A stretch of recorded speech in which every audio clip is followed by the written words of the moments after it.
Bet tiesos drąsos nežaisim čia dabar. Čia aš konkrečiai, žinok, negaliu. Aš ne. Jeigu būtų tapęs prezidentu, jis būtų visus drakono rutulius realiai surinkęs. Blemba.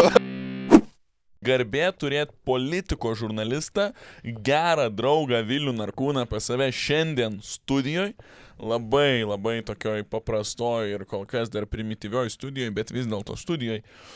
Ir Vilius dirbo LRT, dabar dirba Eltoj, naujienų agentūroje, dažniausiai rašo politinėmis temomis ir veda irgi tinklalaidę Eltoj, kurioje kalbina vienaip ar kitaip su politika susijusius žmonės. Šiaip žurnalisto darbą labai lengva idealizuoti, yra, ypač, žinai, ten tyriamosios kažkokios žurnalistikos, kur tau reikia kartais tvorą prakirpti, kad įlysti kokią nors teritoriją, partizaninės taktikos ir panašus dalykai. Kaip atrodo kasdienybė, nes jeigu dabar koks nors, nežinau, moksleivis dar klausosi, kuris galvoja, gal jiem čia žurnalistiką, pavyzdžiui, studijuoti, arba būti žurnalistu iškart po mokyklos, arba nestudijuoti, nu žodžiu. Kaip atrodo žurnalisto diena, pavyzdžiui, tavo politinių aktualijų žurnalisto? Tai gerai, tai naujienų agentūrai, tai ateinam ryte ir visą laiką yra žinių radijo laida tenais, žinai, pusvalandžio. Ten visą laiką yra, kažkokie tai, žinai, politikai sukviesti, arba ten būna gal kokie prezidento patarėjai, žinai, kartais būna ir pas prezidentas. Valstybės galvos iš esmės, žinai. Ir tai mūsų darbas yra, klausantis tos laidos, žinai, sugaudyti, ar yra kažkokia naujiena tam pasakyme. Pavyzdžiui, apie aktualiją kažkokią. Tai kalbasi politika su žurnalistu tenais kalbasi. Ir jūs gaudot, ar galima jau kažkokią naujieną iš to parašyti. Taip. Tai jūs kaip prievolė, jūs kaip darbo dalį ryte žiūrit žinių radiją. Taip. Okay. Tarkim, ten kažkokių, nežinau, Remigijus Žemaitaitis turi kažkokių, tai, žinai, tam problemų. Ten vyriausių rinkimų komisija kažką, tai, žinai, nusprendė. Ir kitą dieną, kaip pavyzdys, ateina, tarkim, Seimo pirmininkas, žinai, Juozas Olekas, žinai, ir jo žurnalistas klausė, žinai, kaip jisai ten vertina ir panašiai. Ir jisai, žinai, pasako. Tai mums jau yra reakcija, žinai, turint omeny, kad socialdemokratai yra koalicijoje, žinai, su Nemuno aušra. Ir visas kitas tas kontekstas dėl apie tos koalicijos pokyčius, kuriuos irgi dabar labai daug šneka, tai viskas yra tarpusavyje susiję ir Juozo Oleko nuomonė yra, žinai, svarbi iš tikrųjų, ką jisai mano apie savo koalicijos partnerį ir, žinai, ir apie kažkokį ten jo tą... Pavyzdžiui, man tai visiškai nesvarbi yra Juozo Oleko nuomonė, bet tęsk. Tai tau kaip piliečiui. Taip, man kaip absoliučiai šališkam politikoje piliečiui, man absoliučiai nesvarbi Oleko nuomonė, bet tęsiam toliau. Ne, tai čia, žinai, čia toks žurnalistų darbas ir yra. Mes dėl to ir esam, neutralūs, nes mes paleidžiame naujieną, kad ir kas ten tas politikas bebūtų, mūsų darbas yra tą naujieną paleisti. O jau skaitytojas pats jisai susidarys savo nuomonę, žinai, mūsų tikslas nėra formuoti nuomonės iš esmės. Jo, tai mes surašom tas naujienas, pasileidžiam, tada einam pasitart, žinai, apsitart, kas yra numatyta, sakykime, tą dieną, kokios spaudos konferencijos, arba, pavyzdžiui, Seime kokie, žinai, įstatymo projektai bus ir panašiai, kas eis į Seimą, žinai, dažniausiai ten, po 2 žmonės skiriame, žinai, kas liks iš ofiso, žinai, surašinėti ir panašiai. Tai irgi tada pasiskirstom, kas ką daro ir tada tiesiog įsivažiuojam su tais darbais. Dar šonė turi kažkokių šoninių ten tų tekstų, pavyzdžiui, savaitgalių, žinai, kažką palikti, gal kokį softą tokį, žinai, vadinamą ir panašiai. Arba kažkas gal kas nėra degantis reikalas būtent šią dieną, bet yra pakankamai įdomus, kad galėtum jį palikti, žinai, savaitgalių, žinai, kad srautas nebūtų visiškai apmiręs. O daugiau dienos eigoje tai visą laiką, žinok, pasitaiko, kažkokių, kur tu net nenumatysi. Tai va dabar, pavyzdžiui, irgi čia buvau... Kadangi dabar atostogauju, penktadienį buvau ir prokuratūra ir STT, žinai, išleido pranešimą, kad yra pareikšti įtarimai, žinai, Sauliui Skverneliui. Niekas šito nenumatė, visi laukiam, žinai, žinojom, kad kažkada bus, bet niekas nežinojo, kad penktadienį tiesiog, žinai, va taip. Ir jie tą paleido, tada buvo dar apie Palucką, kad prašys naikinti jo, žinai, teisinę neliečiamybę. Ir tada iš karto reaguoji, surašai, žinai, greitai, paleidė priminę tokią žinutę. Dažniausiai įžanga, citatą, daugiau pildai. Nes greitumas, operatyvumas yra labai svarbu, žinai, tokiuose situacijose. Ir ką, ir po to darbas baigės ir keliauja namo, žinai.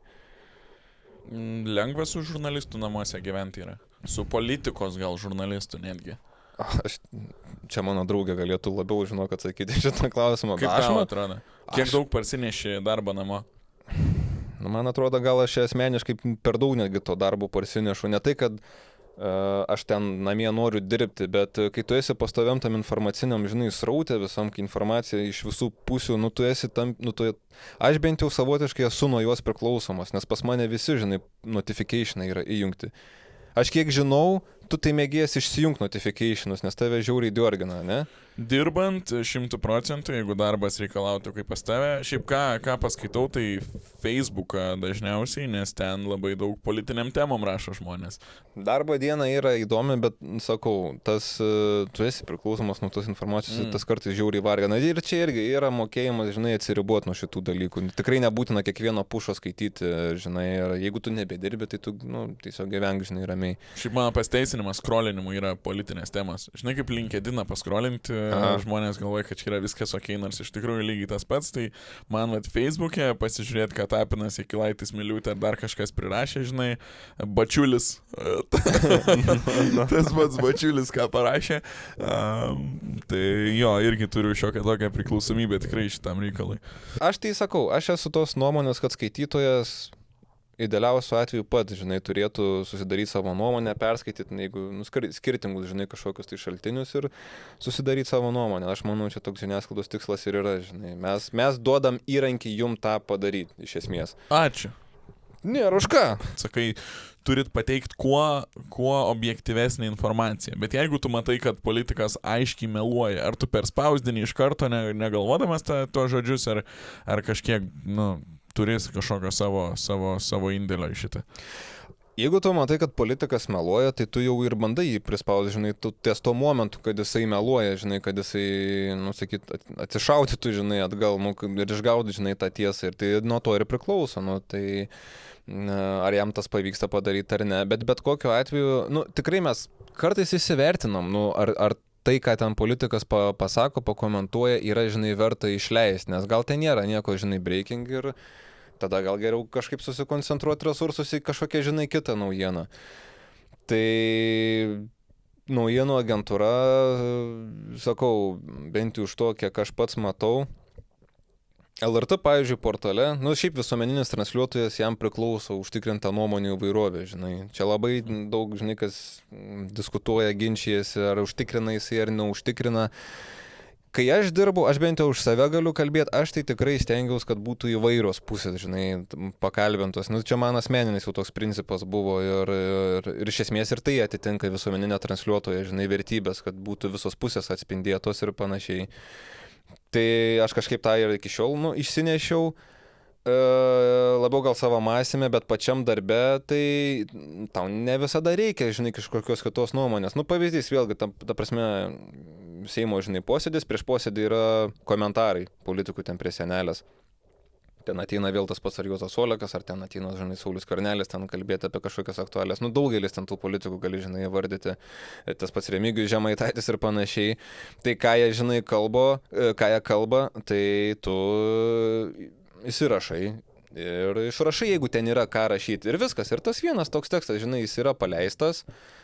Ir tavo darbas iš esmės padarytas. Tau nereikia tam pačiam tekste, žinai, iš karto ant vietos jau kitos tos nuomonės, žinai. Esminis dalykas yra, ką politikas A, žinai, pasakė. O kaip jau reaguos politikas B, tai jis ir pasisakys prie tos pačios senelės arba gali jam, žinai, pakalbinti tą politiką B ir pasakyti, va, politikas A kalba taip ir taip, žinai, o ką jūs į tai.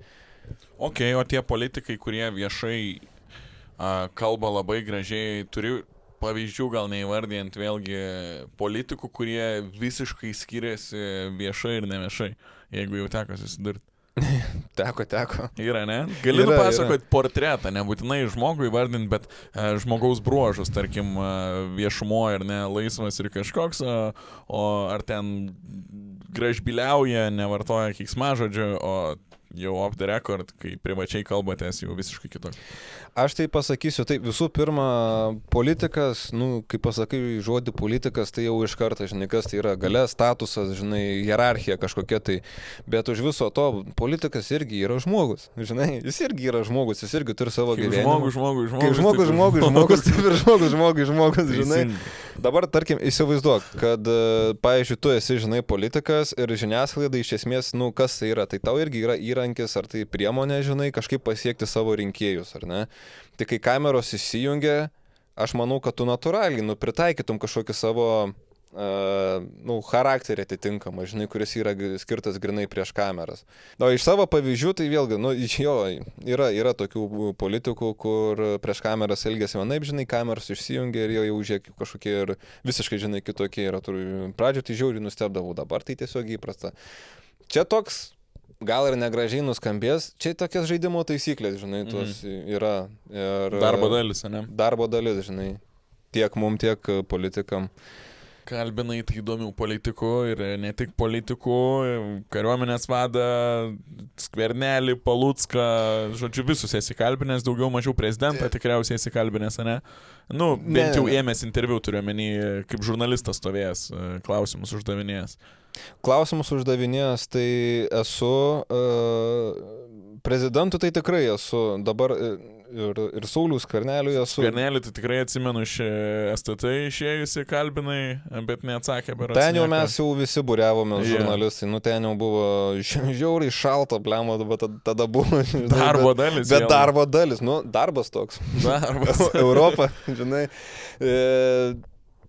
Palucką aš man atrodo, žinok, aš nesu. Kažkaip net prie... žodžiu, bet mano klausimas... Aš esu stovėjęs, bet matai, kad tu renki komentarą, tu nebūtinai tą klausimą ir užduosi, nes, būrys mūsų, žinai, yra kas jau užduos.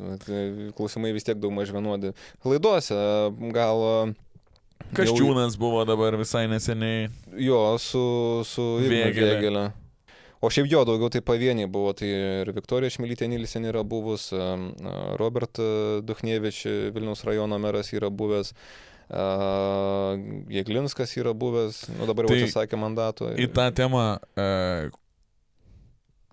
ar yra, gerai, aš įsivaizduoju, kad numerius tai turėtum visų turėti. Ar yra kam net, bet kieno numerio neturi iš tokių žymesnių Lietuvos politikų? Jau yra. Gerai, aš sakau, Šimonytė. Ai, ne, tu čia aš konkrečiai žinok negaliu. Aš galvojau, kad galėsi vardinti. O kas čia tokia yra? Kas, gal. Gerai. Gerai, jau pačių aukščiausių ten valstybės vadovų, neturiu, aš net neįsivaizduoju, ar kažkas turi. Ar jie turi iš vis telefonai, kurį gali prisiskambinti, klausimas yra. Tai čia klausimas, nes čia jau yra institucinė tvarka, kur jau labai griežtai, žinai, ta tvarka yra, bet Seimo narių, tai visi tie, kuriuos tu matai realiai per teliką, greičiausiai, kad aš juos, žinai, turiu kontaktą. Galimai gali paskambinti. Galimai galiu paskambinti. Bet tiesos drąsos nežaisim čia dabar. Kaip sunku yra gauti kontaktus? Nesunku. Okay. Tai yra buvę, kur man tikrai numerio reikėjo ieškoti, bet ten net politiko, ten kažkokio, pamenu, ko ten čia ir seniai buvo. Ten jau ėjau ir per rekvizitus, jau skambinau, ten dar per kažkur, žinai, ieškai ten visaip kaip gali, gal kažkas ten iš kolegų dažniausiai. Jeigu tu pats neturi, internete nėra, klausiu kolegų. Nes kažkas tikrai turės galų gale, žinai. Nepasakyčiau, kad čia labai sudėtingas procesas, žinai. Plus jie nebet kam tą numerį dalyja, žinai. Tai... Ok. Gali paskambinti beveik bet kam, bet imkim tokį klausimą hipotetinį. Turi savo, tinklalaidę. Ką norėtum pakalbinti savo tinklalaidėj? Iš Lietuvos gyvų dabar ką norėtum pakalbinti savo tinklalaidėj? Aš visai norėčiau profesorių Vytautą Landsbergį pakalbinti. Taip, galvoju, būčiau atspėjęs. Ir su juo, manau, būtų galima labai, taip, žinai, abstrakčias temas nueiti ir pafilosofuoti, žinai. Tikrai. Jisai tikrai, manau, turėtų ką pasakyti, žinai. Gerai, o ką dabar iš Lietuvos jau nebesančių šioje žemėlėje? Smetona. Ok, įdomus veikėjas. Jeigu rusas ateitų, ar bėgtum iš Lietuvos? Antrą kartą. Bėgtum antrą kartą iš Lietuvos. Ar vis dėlto nenorėtum Clevelande namuose sudegti po to? Geras klausimas yra. Būtų įdomu visuomenė diktatūra, ne? Jau turbūt galima spėti, kad klausimai jau ten būtų iš anksto sutarti, žinai, tai gal Smetona nelabai, žinai, nebent preziumuojant. Kas naujo prezidentė būtų? Kas naujo prezidentė, žinai. Ne, preziumuojant, kad man leistų nederinti, žinai, tų klausimų, kad aš ateinu ir Smetona nejausiantis jokių, žinai, ir paskutinis iš pasaulio visų. Gal, žinok, nuskambės... žiauriai basic, bet aš manau, kad John F. Kennedy visai man būtų. Kodėl? Nes jisai vis tiek nušauts buvo, ne? Bet gal dėl to ir jisai paliko tokį kažkokį, žinai, žymiai istoriją. Manau. Bet jisai išgyveno laikotarpį tokiu labai įdomu, tai kas buvo šaltasis karas, žinai. Karibų krizė. Karibų krizė, žinai, ir jau ten arti to susinaikinimo buvo, žinai, ir tai jau ta įtampa aukščiausia buvo, tai man tikrai būtų įdomu, žinai, išgirsti iš jo, nu ką jisai tuo metu išgyveno. Aišku, jau čia yra ten biografijų pilna. Tu jau čia biografijų yra pilna, žinai, kaip jisai ten ką, bet asmeniškai paklaus būtų tikrai, manau, žiauriai įdomu. Čerčilis. Blemba, eik savo. Unisonu. Tai jo, o šiaip rimtai, o ką tu, pavyzdžiui, savo podcastą norėtum pasikviesti? Lygiai tos pačios 3 kategorijos iš Lietuvos kažkokių, nebūtinai politikų, bet žymių žmonių, tada iš, žinai, Lietuvos mirusių ir iš pasaulio mirusių. Gerai, iš Lietuvos gyvų. Šiaip į labai skirtingos kategorijos, tą patį Kaščiūną norėčiau pakalbinti, Karolį Tiškevičių, nes man yra labai įdomus žmogus, gal net labiausiai norėčiau pakalbinti Karolį Tiškevičių, linkėjimai Basket News'ui ir linkėjimai Karoliui Tiškevičiui, nes man tai yra žmogus su absoliučiu talentu padaryti iš bet ko įdomų žiūrimą turinį, savo charizmą, savo užsidėgymų, savo nekreipimų dėmesio į kažkokį, nežinau, heitą ar kažką, aplinką neigiamą ir jo, man vienas ryškiausių žmonių dabar Lietuvoje jis yra. Taip pat, aišku, su Vytautu Landsbergiu irgi norėčiau pasikalbėti, bet manau, kad labai negreitai, bet kai aš jau galėsiu, jisai nebegalės.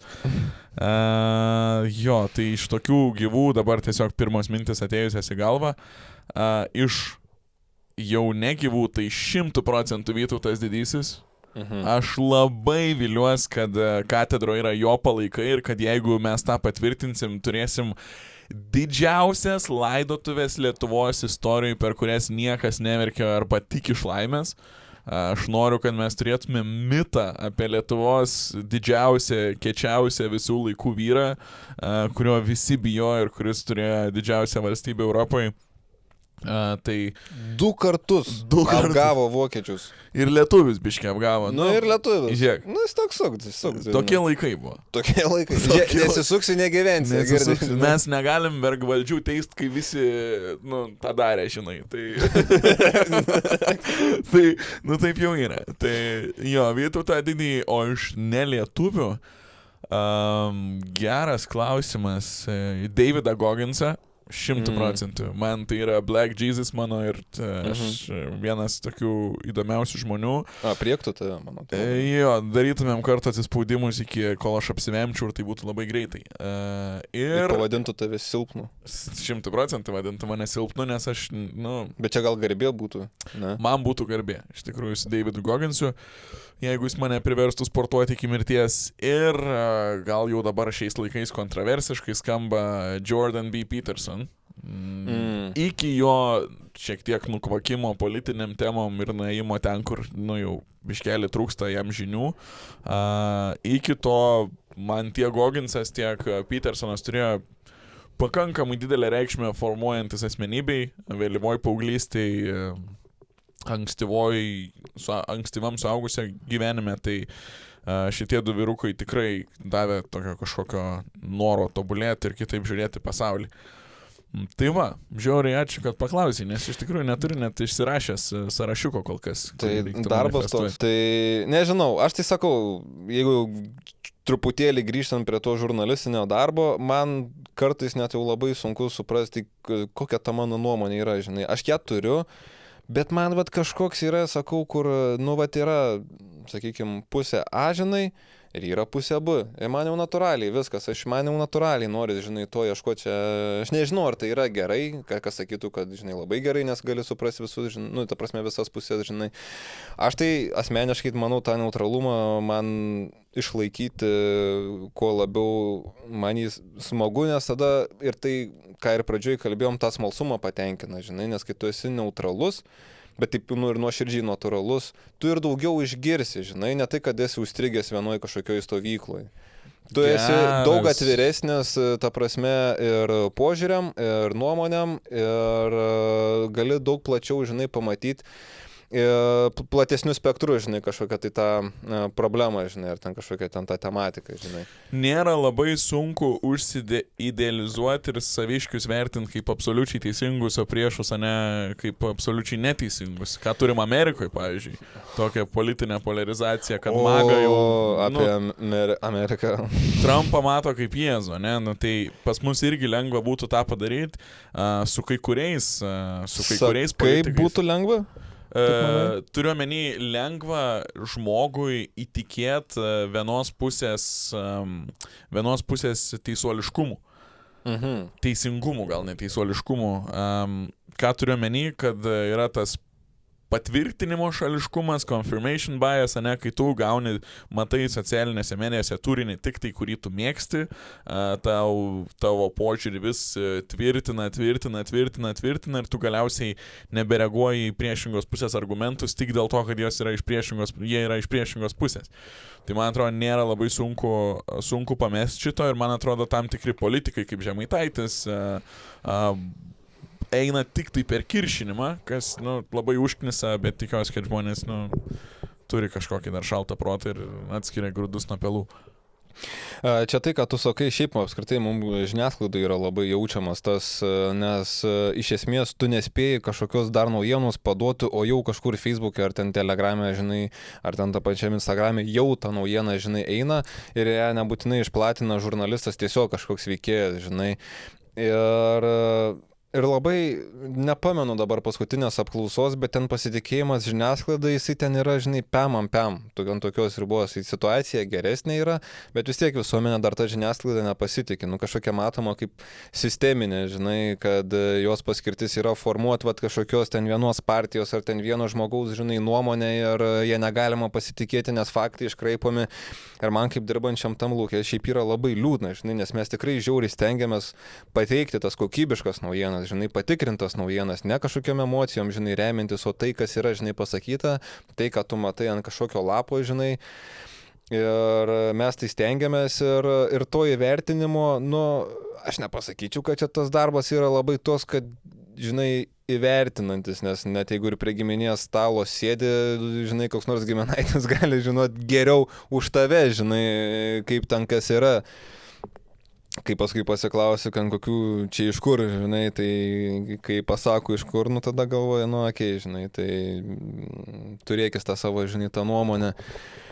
Čia aš turiu omeny tam tikrus veikėjus, žinai, o trumpas intarpas tavo šuo žiauriai nerimsta, nežinau kaip many čia dabar. Jam reikia dėmesio, matai, jisai... Aš jau jam tu dėmesio duodu čia. Jisai glostams. Glostams, paglostukų. Kai jo, nu ta prasme, kad mes žiauriai stengiamės ir aš, pavyzdžiui, labai mėgstu Facebook'e komentarus, žinai, skaityti. Bet Facebook'e komentuoja tik tai pikti žmonės. Žinai, tu nerašai dažniausiai gerą atsiliepimą, tu rašai blogą atsiliepimą, kai randi kažką, žinai, maistą arba blogą aptarnavimą. Jeigu tau viskas gerai, tai tu net neįkvosi laiko rašydamas ten tą komentarą. Aš šiaip turiu šitą dalyką, aš Google Maps'ose vietose, kuriuose apsilankau, aš jam palieku žvaigždutės 5, jeigu jos geras. Kartais tiesiog prisijungiu. Ir man Google'as padėkoja ir man labai fainai yra dėl to. Vėliau, kas bus kitas prezidentas? Oi, tu čia manęs klausi. Ar tai bus Jakilaitis? Nes o kodėl tu taip galvoji? Kodėl tu taip galvoji, kad jisai, ta prasme, kaip apskritai, ne tai, kad jisai bus ar nebus, bet kaip, kad tu jį matai kaip kandidatą, ne? Yra labai įdomu, aš kartais sapnus sumaišau su realybė ir toks jausmas, kad tik aš vienintelis mačiau kažkokį podcastą, pokalbį tarp dviejų žmonių berods, kur buvo Tapinas ir sakė tie du žmonės, Tapinas ir dar kažkas, kad Jakilaitis planuoja eiti prezidentus. Aš esu girdėjęs, kad Tapinas eis, čia net ir Facebook'e jau ten labai skalambė. Tapiną nuo pat pradžių sakė, bet Jakilaitis aš buvau tokį girdėjęs, kad nu, vat, šitoj vienoj laidoj ir nieks kits negirdėjo šito ir aš nesuprantu, iš kur aš tai girdėjau. Tai man vat įdomu, ar tu turi kažką žinių apie tai. Aš žinių apie tai absoliučiai jokių, žinok, neturiu. Tai aš daugiau žinau už tave tada reiškia. Nu, šiuo atveju taip. Aš negaliu prezidento rinkimai dabar bus 29 metais. Tai čia, o Jėzus Marija, per tuos 3 metus čia dar tiek visko nutiks, kad... Vaitkų gal išrinksim. Neduok. Vaitkus man yra panašus į... Žinai, būna patalinės maišai, kurios tu išsirbi su siurbliu, kad susitrauktų, tipo, kad vietos mažiau. Man atrodo, kad jisai, yra tokia patalinė, kurią išsirbė. Manis labai panašus į žmogų, kurį išsirbė su siurbliu. Žodžiu, tęsim toliau. Gerai, kas bus prezidentas Lietuvos? Aš tiesiog ką pasakyčiau, kad aš labai laukiu prezidento rinkimų, nes aš žinau, kad bus žiauriai įdomu stebėti viską. Tai man bus labai įdomu pamatyti, žinai, kas tas kitas ir jeigu dar dirbsiu žurnalistu, tai aš tą smalsumą, manau, žiauriai tenkinsiu, bus labai įdomu pamatyti. Bet tai čia aš už save, žinai, taip galiu kalbėti. Pavyzdžiui, o tu pats ką matai? Jekilaitį? Aš matau Jekilaitį, man atrodo, teisingas žmogus su teisingom pažiūrom. Sako, labai sunku yra į prezidentus ateiti iš nepolitinės veiklos, nes tu daug ko nežinai ir tau daug ko reikia išmokti. Kita vertus, man atrodo, žmogus labai provalstybiškas, tikiuosi, kad neturi, kaip yra dabar populiaru sakyti, skeletų spintoj, panašu, kad neturi. Tai, labai tikėčiaus, būtų faina, nežinau, koks jisai būtų, čia mano nuomonė, o daugiau. Kasčiūnas, man atrodo, kaip politikas būtų faina, kad partijai dar pavadovautų per ateinančią kadenciją, jeigu, sakykime, laimės, nes vis tiek keičiam tą valdžią kas 4 metus. Tai jo, daugiau net nežinau, iš tokių lyderių, gal kažką praleidžiu, iš tokių lyderių. Žiniasklaidai buvo įvardyta, tai ir Kęstutis Budrys buvo įvardytas. Kęstutis Budrys yra labai iš prezidentinės medžiagos padarytas žmogus. Labai gražus vyras, labai diplomatiškas, turi daug užsienio reikalų patirties, ko ir reikia prezidentūrai, prezidentavimui. Tai jo, atrodo labai fainas kandidatas irgi. Tai buvo, ten dar buvo irgi ten viešai, kad ir Saulius Skvernelis, žinai, eis. Nebus jau nebus. Nebent kaip kankinys politinis išteisintas bus ir tada susigrąžint savo reitingus. Žmogus viešai pasakė, kad jo karjera politikoje baigta šiaip, žinai. Bet iš tikrųjų, čia tai tikrai galiu pasakyti, aš esu pagalvojęs šiaip, jeigu ne tai, jeigu būtų tapęs prezidentu, jis būtų visus drakono rutulius realiai surinkęs. Jis buvo generalinis komisaras, buvo ministras, premjeras, Seimo pirmininkas, bet trūko, žinai, tik po prezidentą ir visi drakono rutuliai būtų surinkę. Bet yra kaip yra, žinai, tai teisėsauga atsakys. Ir Remigijus Žemaitaitis irgi dargi būdavo viešai vardyjamas kaip dar, žinai, vienas potencialus kandidatas. Yeah.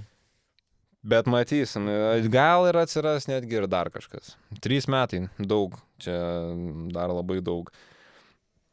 Ok. Galvoju, kaip čia dar užsibaigti su tavim iš tikrųjų, nes jau man atrodo visai prašnekėjom. Aš manau, kad visai prašnekėjom. Atėjau pakalbėti apie žurnalistiką, bet apie žurnalistiką kažkaip mažokai pakalbėjau čia. Apie žurnalistiką iš ties mažokai pakalbėta šiandien, tai yra pirmoji tinklalaidė nieko neįdomaus. Ir bus komentaras žiauriai neįdomu. Bus žiauriai neįdomu ir manau, fair enough, žinai. Sakys, du vafliai bando kažką čia, žinai, sako, tipo, seniai turiu žiauriai gerą idėją, žinai, podcastą, žinai. Bet tokios idėjos nieks nėra padaręs, čia atveši į Lietuvą žiaurę. Ką atveši podcastą tokį, žinai, čia kalbas tu žmonės. Studija, gaidys. Šuo kažkoks irgi. Ne, jau šunį palikit. Ne, jau ant šuns, jeigu jau stumsi, tai jau garbės visai. Yra šventa, žinai, yra šventa. Ant žmonos, ant vaikų gali varyti, žinai, bet ant šuns. Ant šuns tu jau man nevarysi.